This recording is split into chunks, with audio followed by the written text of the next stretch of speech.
I'm in a funny mood right now.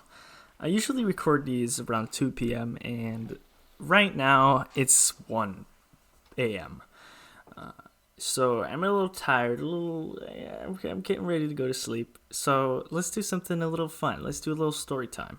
Hi, I'm Jed, and this is the Reality Check, a show that's about speaking into dead air because no one watches me.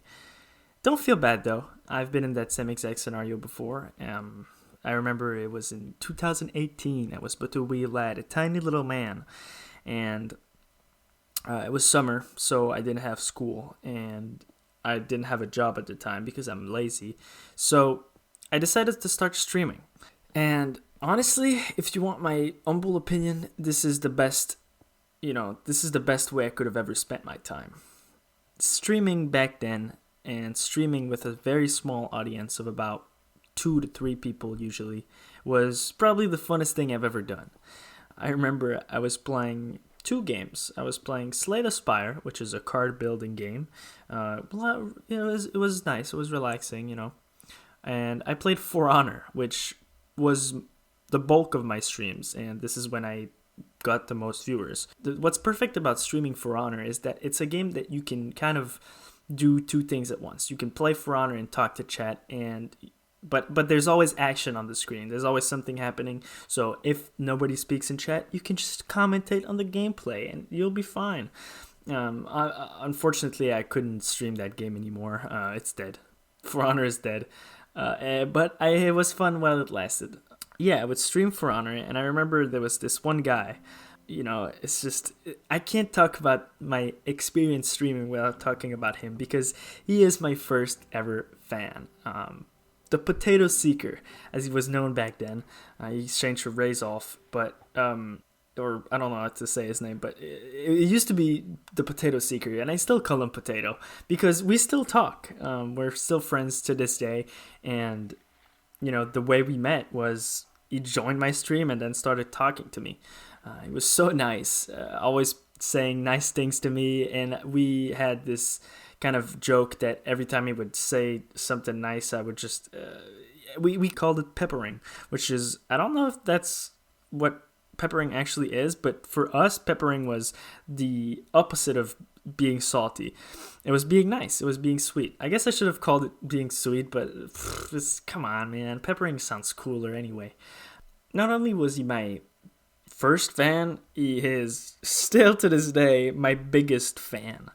I remember back then he did a LAN party, but the LAN party was just him inviting his friends over to watch me. Obviously, that's not everything he did that day, but all of his friends were in my chat, and I had 5 fucking viewers. This shit was so much fun, man. If you've ever streamed before, you know that, when you're alone, it's kind of, it's a little sad, a little boring, a little melancholic, if you want to use big words. But when someone joins and someone actually starts interacting with you, there's just this energy. There's just this presence, You're not in the future. You're not in the past. You're reading what's in chat and you're just responding to it, and it's awesome.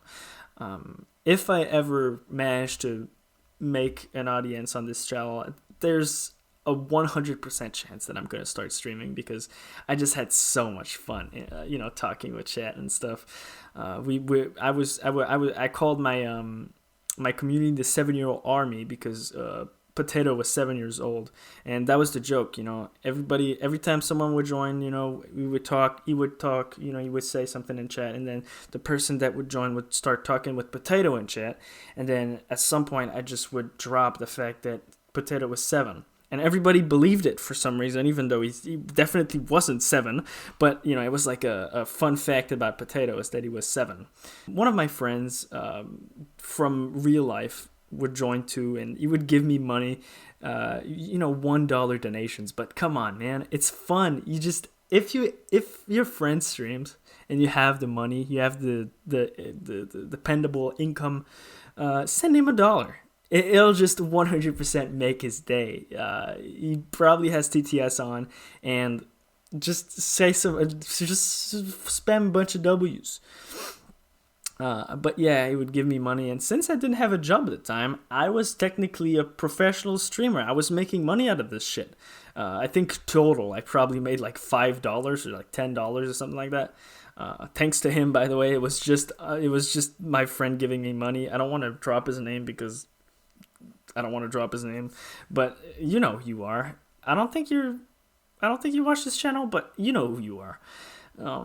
I remember one time, and I wouldn't do that often, but for some reason that time I decided to drop my Twitch stream link in chat, or like in game in For Honor after destroying somebody, and that probably was the best decision I've ever done in my life.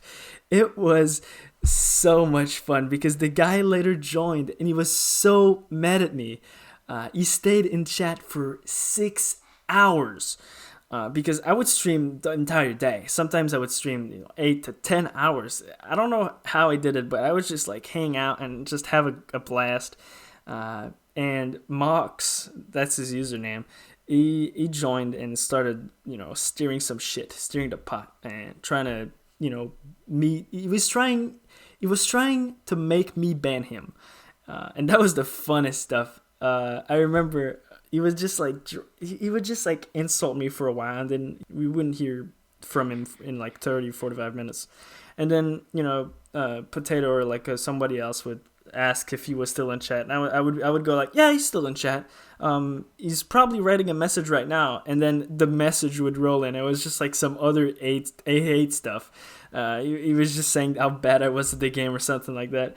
It was the funnest shit because it was 100% out of his, he was hate watching me. It was my first hater. Potato Seeker is my first fan. Mox is my first hater. And I remember when he finally left, after being bored, after telling me 100 times that I wasted his day, that I wasted his time, that I ruined his day. He left, and we had a little sad memorial. We cried his leave, and we sang "In the Arms of an Angel" for like 20 minutes. I think we like repeated the video like 5 times, and we sang and this just the saddest time in the world. But yeah, if you ever think of streaming, if you're worried that no one will show up, no one will probably show up. But if someone does, you're gonna have a good time. So if you're thinking about it, just try it. Try to find a game where not a lot of people are streaming it. I think I found that was the best way to get 1 or 2 viewers that was curious. A game that's not too old or if it's not like Mario 64 or something. But like don't stream League or other like bigger games because you're gonna be like surrounded or it's just there's too many people. Not enough viewers. Most of the people are going to be at the top. I remember I was streaming For Honor, and the Twitch For Honor community isn't that big. So sometimes I would be the second or third biggest streamer, and I would be, I would have like 8 viewers.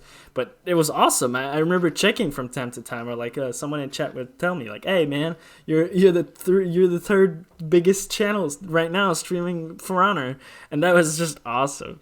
I managed to get 48 followers, which, is so much. It's so much more than I thought I would get. And it's just awesome.